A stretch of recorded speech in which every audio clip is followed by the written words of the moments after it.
मागणी केलेली आहे।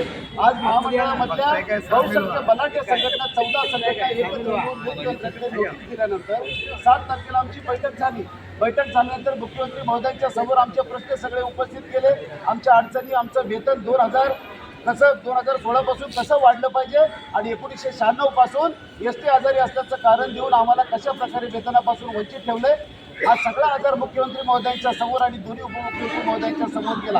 आमचे कृती समितीचे सगळे सदस्य एकत्र झालेत, तेव्हा त्याच्यावरती काय तोडगा काढायचा, त्याचा रोडमॅप कसा काढायचा, त्याच्यासाठी 8 दिवसाची मुदत मुख्यमंत्री महोदयांनी मागितली। 20 तारखेला पुढच्या बैठकीचं लेखी पत्र आम्हाला दिलं असताना सुद्धा आज 2 तारीख येऊन ठेपलेली आहे। 9 तारखेचं आंदोलन आम्ही 3 तारखेला घेतलेलं आहे। उद्या गणेश भक्त कोकणामध्ये आपल्या गावी जाण्यासाठी आतुर असताना उद्या मात्र आम्हाला आंदोलन करण्याची वेळ सरकारने आमच्यावरती आणलेली आहे। वर्षानुवर्ष गणेश भक्तांची सेवा आम्ही करतोय, मात्र उद्या जर त्यांच्या सेवेमध्ये जर काही खंड पडला तर त्याला सर्वस्वी शासन जबाबदार असेल। आमच्या लक्षात येतं की कुठेतरी राजकारणाचं पाणी मुरतंय। एसटी कामगारांची राजकारण करणाऱ्यांचं कधीही चांगलं झालेलं नाही। एसटी कामगारांचं राजकारण केलं तर एसटी कामगारांना कशा प्रकारे उत्तर द्यायचं हे चांगल्या प्रकारे माहिती आहे। तेव्हा आपल्या माध्यमातून शासनाला आणि मुख्यमंत्री महोदयांना आमची विनंती आहे, मुख्यमंत्री महोदय तुम्ही सेन्सिटिव्ह आहात। लाडका भाऊ तुमचा आहे, लाडकी बहीण तुमची आहे, लाडक्या लालपरीचा लाडका सेवक तुमचा का होऊ शकत नाही, हा खऱ्या अर्थानं सवाल आहे। आणि म्हणून एसटी कामगारांची ही तळतळ तुम्ही लक्षात ठेवा, लक्षात घ्या। आमच्यावरती आंदोलनाची वेळ आणू नका, अन्यथा आमचा उद्यापासूनचा संघर्ष हा अटळ आहे, यामध्ये कुठलंही दुबत नाही। एसटी कामगार हा नेहमी आपल्या प्रवाशांना दैवत म्हणून काम करत आलेला आहे। नेहमी आम्ही वारकऱ्यांची सेवा करतो, सगळ्या जत्रा यात्रा आमच्याच गळ्यात असतात आणि दरवर्षी गणपतीला आम्ही सगळ्या चाकरमान्यांना सुरक्षित नेतो। आम्ही सेवेचं व्रत हाती घेतलंय, पण आमच्या पोटात काय याचाही विचार करणं आवश्यक आहे। आमची पोराबाळांनाही गणपती बसवायचा आहे, त्यांनाही ब्रँडेड कपडे पाहिजेत, त्यांनाही दप्तरं वह्या चांगल्या पाहिजेत ना।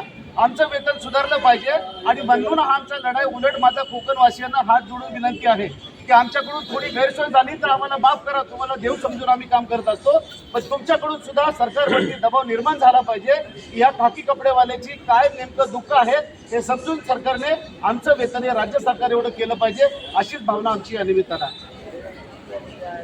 महाराष्ट्र शासन होश में आओ, होश में आओ, होश में आओ। महाराष्ट्र शासन होश में आओ, होश में आओ, होश में आओ। महाराष्ट्र शासन होश में आओ, होश में आओ, होश में आओ। होश में तुमको आना पड़ेगा, आना पड़ेगा, आना पड़ेगा। अरे होश में तुमको आना पड़ेगा, आना पड़ेगा, आना पड़ेगा। अरे हमसे बात करनी पड़ेगी, करनी पड़ेगी, करनी पड़ेगी। हमारा वेतन बढ़ाना पड़ेगा, बढ़ाना पड़ेगा, बढ़ाना पड़ेगा। अरे कोण म्हणतं देणार नाही, घेतल्याशिवाय राहणार नाही, कोण म्हणतं देणार नाही, घेतल्याशिवाय राहणार नाही। हमारी युनियन, हमारी ताकत, हमारी ताकत, हमारी युनियन। हम सब एक है, हम सब एक है। एसटी कामगारांचं वेतन राज्य सरकार एवढं, झालंच पाहिजे, एसटी कामगारांचं वेतन राज्य सरकार एवढं, झालंच पाहिजे। कोण म्हणतं देणार नाही, घेतल्याशिवाय राहणार नाही। अरे बोल बजूरा, हल्ला बोल, अरे जोर से बोल, हल्ला बोल, अरे सीना तान के, हल्ला बोल, अरे ऊपर से बोल, हल्ला बोल, अरे नीचे से बोल, हल्ला बोल, अरे बोल मेरे भैया, हल्ला बोल, अरे बोल मेरी बहना, हल्ला बोल, अरे सीना तान के, हल्ला बोल, अरे ऊपर से बोल, हल्ला बोल, अरे आगे से बोल, हल्ला बोल, अरे पीछे से बोल, हल्ला बोल, अरे दुशासनों पे, हल्ला बोल, अरे सरकारों पे, हल्ला बोल, अरे जोर से बोल, हल्ला बोल, अरे और जोर से बोल, हल्ला बोल, अरे जोर से बोल, हल्ला बोल। अरे कोण म्हणतं देणार नाही, घेतल्याशिवाय राहणार नाही।